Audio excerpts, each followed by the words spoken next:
প্ৰিয় ফাৰ্মাৰসকল, আজি যিহেতু এই পোৱালি যিহেতু অৰ্ডাৰ আহিছিলে, যোৱাকালি যিহেতু অৰ্ডাৰ, আজি এই পোৱালিবিলাক আজি কাৰ্বি আংলং যিহেতু যাব, যিহেতু মোৰ লগৰ যিহেতু অৰ্ডাৰ, সি বহুত ৰিকুৱেষ্ট কৰাৰ কাৰণে, যিহেতু মই এইটো কামত যিহেতু নিয়োজিত নাছিলোঁ, কিন্তু সি বহুত ৰিকুৱেষ্ট কৰি থকাৰ কাৰণে মই যিহেতু এইটো আজি কাৰ্বি আংলঙত যিহেতু দি দিম, মানে কাৰ্বি আংলঙৰ গাড়ীত উঠাই দিম, তাত যিহেতু তেওঁলোকে ৰিচিভ কৰিব। মই তেওঁলোকৰ পৰা যিহেতু 45K যিহেতু 5 টকা যিহেতু মানে লাভত যিহেতু মই পোৱালি দিছোঁ, বাকী মোৰ খৰচ গোটেই মোৰে হয়। আৰু তেওঁলোকে যিহেতু অৰ্ডাৰ দিয়াৰ কাৰণে মই যিহেতু পোৱালিটো আজি লৈ আহি কিনে তেওঁলোকক আজি মই ডেলিভাৰী কৰি দিম। এইখিনি কৈ যিহেতু মই আৰু আপোনালোকে লাষ্টলৈ চাই থাকিব। ফাইনেলি প্ৰিয় ফাৰ্মাৰসকল, কপ D4 ৱায়াৰ যিহেতু পোৱালি মোৰ লগৰটোৱে যিহেতু 50টা পোৱালি লৈ তেওঁ যিহেতু এতিয়া ফাৰ্মিং যিহেতু আৰম্ভ কৰিব বিচাৰিছে, এইটো আপোনালোকে যিহেতু আজি ফাইনেলি অনা গ'ল, যিহেতু মোৰ লগৰটোৰ লগত গৈছিলে, যিহেতু অৰ্ডাৰ কৰা গৈছিলে, এইটো অৰ্ডাৰ মালটো যিহেতু আজি গুৱাহাটীৰ পৰা যিহেতু আমাৰ ইয়াত আমাৰ আমলিঘাটত যিহেতু মোক এইমাত্ৰ দি থৈ গ'ল। 50টা যিহেতু মাল আছে, 50টা মালত এতিয়া কিমান লাভ হ'ব, কেনেকৈ কৰিব লাগিব, আৰু এতিয়া যিহেতু হাই ৰেট হৈ আছে, যিহেতু পোৱালিৰ ৰেটো যিহেতু অলপ বেছি, আপোনাৰ যিহেতু 40 টকা যিহেতু ৰেট, এতিয়া তথাপিও আমি বেছি কৈ আছিলে, অলপ কম কৰি কেনে, অলপ কম মানে ইমান টকা নল'ব, অলপ কমকৈ ধৰক বুলি কৈ কেনে এনেধৰণে যিহেতু লৈ আহিলোঁ। আমি লৈ আহি কেনে এতিয়া চাওক, এতিয়া এই 50টা পোৱালি যিহেতু মোৰ লগৰটোৰ ঘৰত যিহেতু দিব যাম। এতিয়া মই পোৱালি কেইটামান অৰ্ডাৰো লৈ থাকোঁ, মাজে মাজে যিহেতু এইটো কাম যিহেতু মই কৰি থাকোঁ। এতিয়া পৰাপক্ষত যদি আপোনালোককো যদি এনেধৰণে যদি কপ D4 ৱায়াৰ যিহেতু পোৱালি লাগে, যদি আপোনালোকে মোক কমেণ্ট কৰিব পাৰে। আৰু প্ৰিয় ফাৰ্মাৰসকল, এতিয়া যিহেতু আপোনালোকে যদি 50টা মুৰ্গীও পোৱালিও লৈ যদি আপোনালোকে আৰম্ভ কৰে, তেতিয়াহ'লেও আপোনালোকৰ লছ হোৱা যিহেতু চান্সেছ একেবাৰে কম হ'ব। আৰু এতিয়া যিহেতু ফিডৰ যিহেতু অলপ দাম যিহেতু বাঢ়িছে, যিহেতু মই শুনামতে, কিন্তু সেইটোও যিহেতু আপোনালোকে যদি হ'লচেল ৰেটৰ পৰা আনে, মিনিমাম মানে আপোনাৰ যোনটো প্ৰি ষ্টাৰ্টাৰটো যিহেতু 60 টকা পৰিব, পিছত যিবিলাক দানা থাকিব ষ্টাৰ্টাৰবিলাক, সেইবিলাক অলপ কম যিহেতু খৰচ আহিব। প্ৰিয় ফাৰ্মাৰসকল, পৰাপক্ষত আপোনালোকে যদি ভিডিঅ'টো যদি আপোনালোকক প্ৰফিটেবল হিচাপে পায়, তেনেহ'লে আপোনালোকে নিজৰ বন্ধু বান্ধৱীসকলক ভিডিঅ'টো শ্বেয়াৰ কৰাৰ উপৰিও আপোনালোকে লাইক শ্বেয়াৰ ছাবস্ক্ৰাইব কৰি আপোনালোকে বেল আইকনটো বজাই ৰাখিবলৈ একেবাৰে নাপাহৰিব। যিহেতু মই আজি 50টা পোৱালি লৈ আপোনালোকেও যিহেতু এই জীৱিকাত যিহেতু আপোনালোকেও নিয়োজিত হ'ব পাৰিব, কিন্তু কম খৰচত আপোনালোকে কেনেকৈ যিহেতু নিজৰ হাজিৰা কেনেকৈ উঠাব, সেইটোহে প্ৰথম ফাৰ্ষ্ট ষ্টেপ হয়। পৰাপক্ষত আপোনালোকে কমৰ পৰা ষ্টাৰ্টিং কৰক, শিকোঁতে যিহেতু সময় লাগে। প্ৰিয় ফাৰ্মাৰসকল, এইখিনি কৈ যিহেতু মই মোৰ ভিডিঅ'টো সামৰিছোঁ।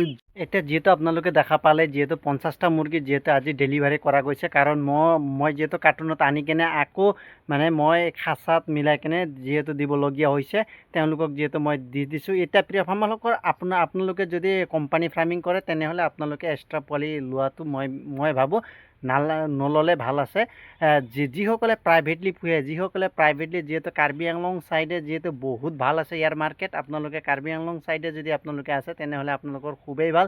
আপোনালোকে মোক কণ্টেক্ট কৰিব পাৰিব। মই যিহেতু পোৱালি যিমান কম দামত পাৰোঁ সিমান কম দামত দিয়াৰ চেষ্টা কৰিম। এতিয়া যিহেতু মুৰ্গীৰ ৰেট বহুত হাই ৰেট হৈ আছে, আপোনালোকে দেখা পাইছে, এতিয়া 50-60 টকা, 150-60 টকা যিহেতু এনেকুৱা ৰেট আছে, সেইটো কাৰণে ৰেট বহুত হাইৰ কাৰণে যিহেতু পোৱালিবিলাকৰ ৰেটো যিহেতু এইটো সময়ত বাঢ়ি যায়, সেইটো কাৰণেহে বাঢ়ে। নহ'লে এনে আপোনাৰ পোৱালি নৰ্মেল পোৱালি আপোনাৰ কপ 400ৰ পোৱালিও আপোনাৰ একচুৱেলি আপোনাৰ 30 টকা যিহেতু থাকে। এতিয়া যিহেতু ৰেট বাঢ়াৰ কাৰণে যিহেতু পোৱালিৰ ৰেটো বাঢ়িছে। আৰু এতিয়া যদি যিসকলে প্ৰাইভেটলি যদি মুৰ্গী পালন কৰি যদি লাভ কৰিব বিচাৰে, তেনেহ'লে 100% লাভ হ'ব। লাভ মানে আপোনালোকে এতিয়া যিহেতু বহুত হাই ৰেট হৈ আছে, আৰু মই সেই যোনটো দাদাই মোক যিহেতু কণ্টেক্ট কৰিছিলে, বহুত পুৰণা যিহেতু চিনাকি মোৰ দাদাক যিহেতু মই সোধোতে, দাদাই মিনিমাম মানে তেওঁ পিছলৈ তেওঁলোকে যেতিয়া আমাৰ ইয়াত যেতিয়া দাম কমিলেও তাত কিন্তু আপোনালোকৰ দাম কেতিয়াও নকমে। তেওঁ মিনিমাম তেওঁ নিজে কাটি কেনেও বেচে, আৰু তাৰ উপৰিও মানে পোৱালিও তেওঁ পোহপালন কৰে, আৰু তেওঁলোকৰ কাটি কেনে তাতো 300-350 লৈ যিহেতু তেওঁলোকৰ ৰেট বোলে বহুত ৰেট হাই তেওঁলোকে কৰে।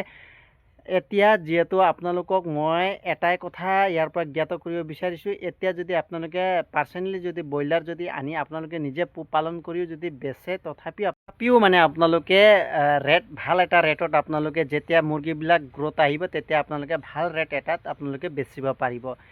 কিন্তু D4Y যিহেতু পোৱালি হয়, সেইটো আজি যিহেতু মই ডেলিভাৰী কৰা গৈছে, আপোনালোকক যদি পোৱালি যদি এনেধৰণে যদি মই ডাইৰেক্টলি কিন্তু এইটো ব্যৱসায় ডাইৰেক্টলি নমা নাই, মোৰ লগৰ এটা আছে, কিন্তু আপোনালোকক মই কণ্টেক্ট কৰি দিব পাৰিম। আৰু আপোনালোকে পৰাপক্ষত যিমান পাৰে ভিডিঅ'টো শ্বেয়াৰ কৰক। আৰু আপোনালোকে যদি কিছুমান বিশেষকৈ মই কাৰ্বি আংলঙত যিহেতু প্ৰায় ফাৰ্মাৰ কেইটামান আছে, নিজে পাৰ্চনেলি যিহেতু পোহপালন কৰি আছে, তেওঁলোকৰ কাৰণে কৈছোঁ, এতিয়া যিহেতু তেওঁলোকে যদি পোহপালন কৰিলেও বহুত টকা লাভ কৰিব পাৰিব।